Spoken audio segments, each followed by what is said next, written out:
Do you need to do some body work on your car? You're going to use some Bondo? Well, stick around today. I'm going to show you how I mix it up. I'm actually using the Bondo brand, so choose whichever one you like. All right, and scoop out how much you think you need, or whatever you think you can work with before the time it hardens up. Probably about what I need for this particular small spots. Then you got your hardener. So that's your Bondo itself. That won't harden. Even if you leave the can open, it won't take a long time to harden. It will eventually, but then you have the hardener. Suppose there is some directions of exactly how much you should put, but the more you put, the faster it's going to harden. So I don't put a ton, close to this amount, you know. Depends on how much of the actual Bondo you have out, but I think that'll be good for the amount I have here. Mix this up, and you want to mix it until you have a consistent color. Sometimes I use a stick, but I'm just using this for now. And if you want it to not harden as fast, if you spread it out thin like this, it'll actually take a little longer to harden. If you leave it in a pile, it'll harden a lot faster. So there you have it right there. Now I'm just going to go ahead, so I had to put a few layers on here. I'm going to go ahead and fill it in again and get some of these smaller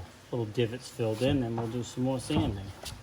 You don't have to do it all at once, so don't try to fill in a big hole all at one time with your Bondo. It won't be long, it's already starting to harden up. You can see how quickly it hardens. So there you have it. So I've used up what I made. Clean my spatula off here, and we'll let that harden up, and then we can sand it. A little trick with the spatula, if you let it dry, you could scrape off as much as you can, but if you let it dry a little bit, you can actually just kind of bend this back and forth, and it'll crack, and you can then peel it off and clean your spatula up. So you can get quite a few uses out of these spatulas, and you know, not have to keep buying them. If you want some basic information on maintaining your vehicle, check out my free ebook and checklist down in the description.